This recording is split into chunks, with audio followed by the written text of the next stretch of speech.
Hello and welcome to Your HR Career. I am interviewing the very lovely Rebecca Dalzell today. Welcome to the podcast, Rebecca.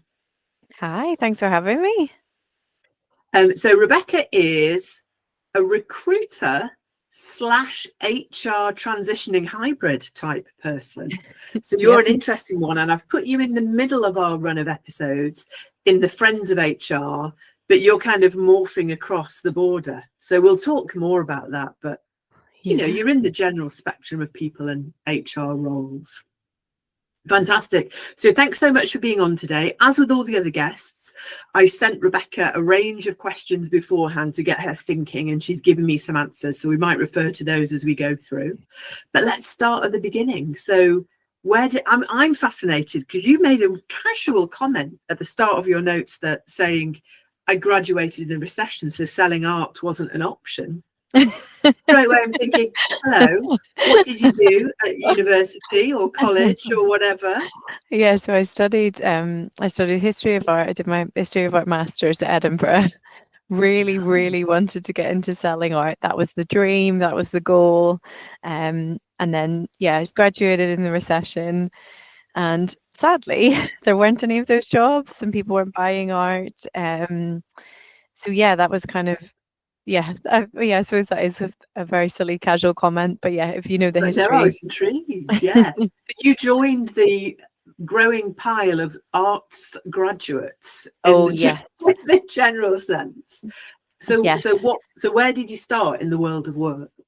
So I used to have I think I used to have like an Instagram or a Twitter or something that was called "What are you going to do with an art degree?" or something along that line, because so many Yeah. people have it. Um, but so during my time at university, I worked in a balloon and fancy dress shop of all places, and the owner of the shop, her husband was the manager of Virgin Media across all of Scotland. So I'd obviously got to know them over kind of the years of working there. Um, and whenever I sort of said, "Oh, I'm going to have to go home. I can't get a job," he said, "No, come and work for me." So I got in a like kind of direct sales role, selling Virgin Media.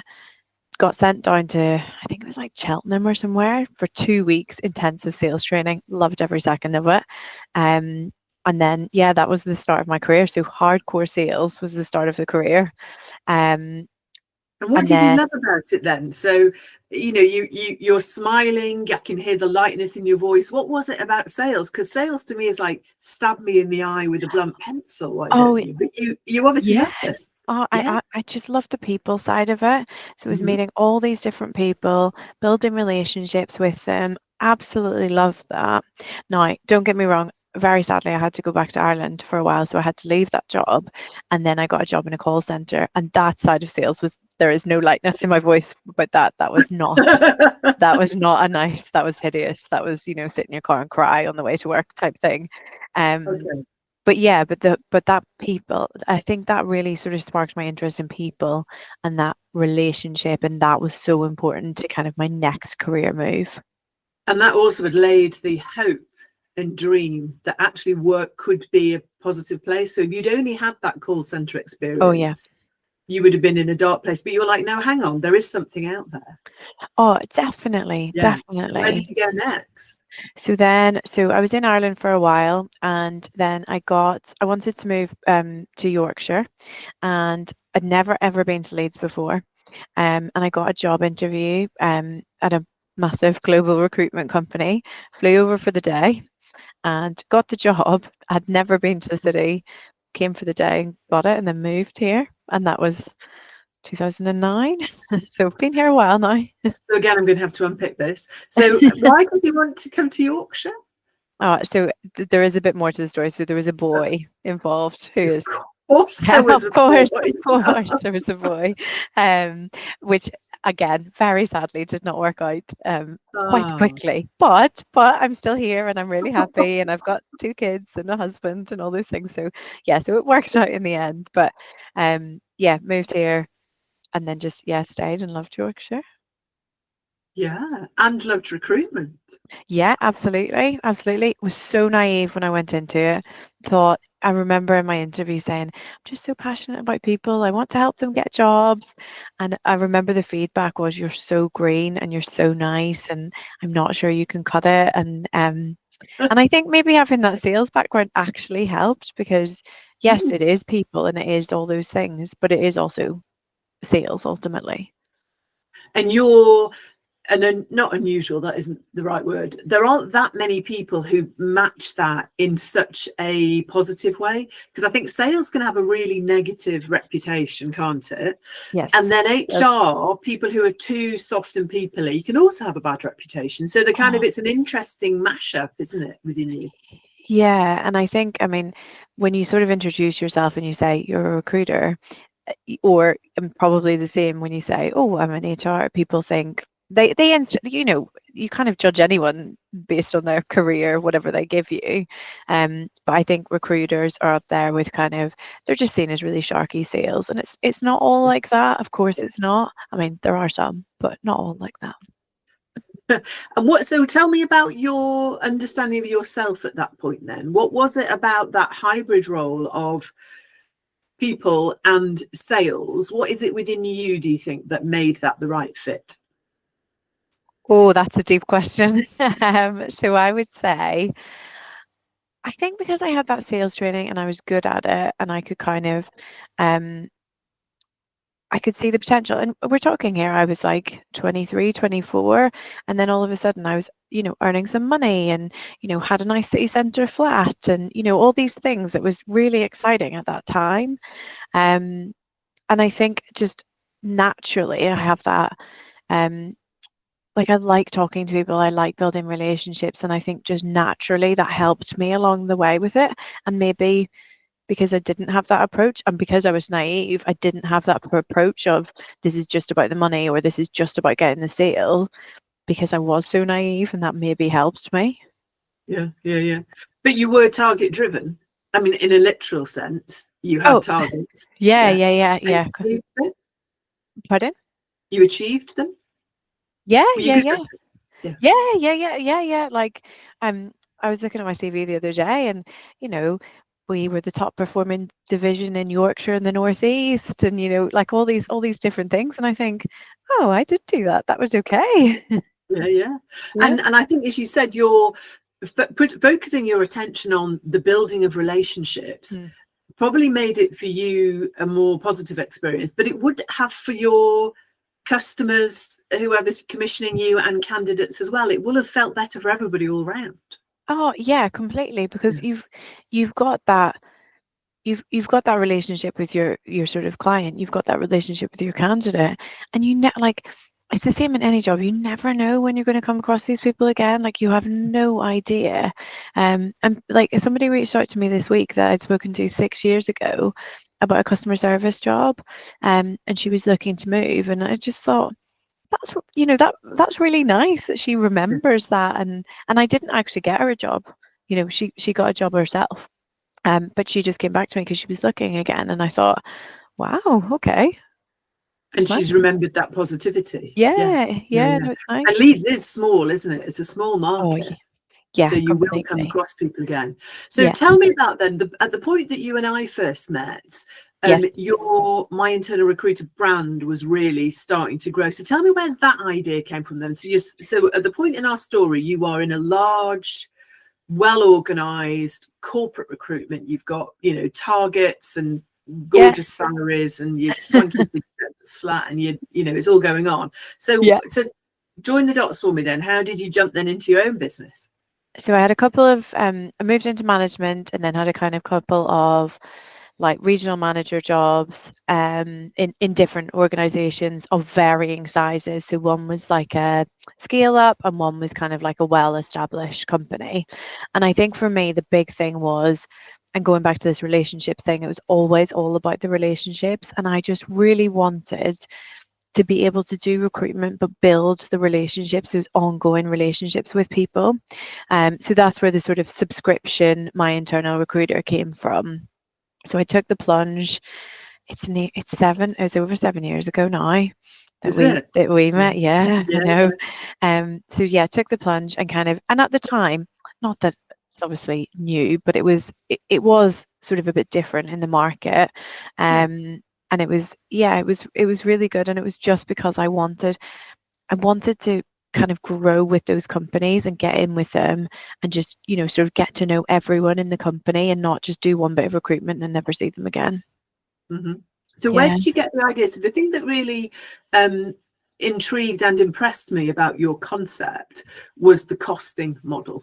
So talk to me a little bit about how you came from that. So traditionally, a recruiter is going to charge 20 to 30% of the salary on placement. You blew that apart. How did you come up with the idea? So a lot of factors kind of came into place at the one time. So our model probably works out at around 6 to 8%. So it's so much cheaper. And I think a lot of people look at that and go, whoa, that's a huge difference from 30% down to 8. But for me, it was, you know, I was starting out on my own. It was just me. And I'd, you know, saved enough money so that I was going to be able to pay myself. And it was, for me, it was about having that recurring income. So from my business point of view, it was that recurring income. From the client point of view, it was that they had someone on hand that they could then just call on and then lower their sort of fees. So it just worked for both parties. And if you're paying somebody monthly, you want to get the best out of them, and you want them part of your business, and you want them to sort of know what's going on and be part of the team and not kind of be left out in the dark. So it was all about it being a partnership. Yeah, and again, that's building those relationships, isn't it? And I like that idea of you describing you built a business model that worked for you and worked for the clients. And I think often in the world of work-life balance, too often what works for you comes secondary. Yes. And don't get me wrong, on those like first months, I was working every hour, and, you know, like I remember very clearly being on a trip with my sisters and, you know, standing trying to organize an interview when I really should have just been present with them. But you know, it's like everyone does when they start something. You have to be 100% in, and there's no one else. It's just you, isn't it? Yeah. And it's because it's something you've created and designed. You're invested in it, aren't you, emotionally and financially?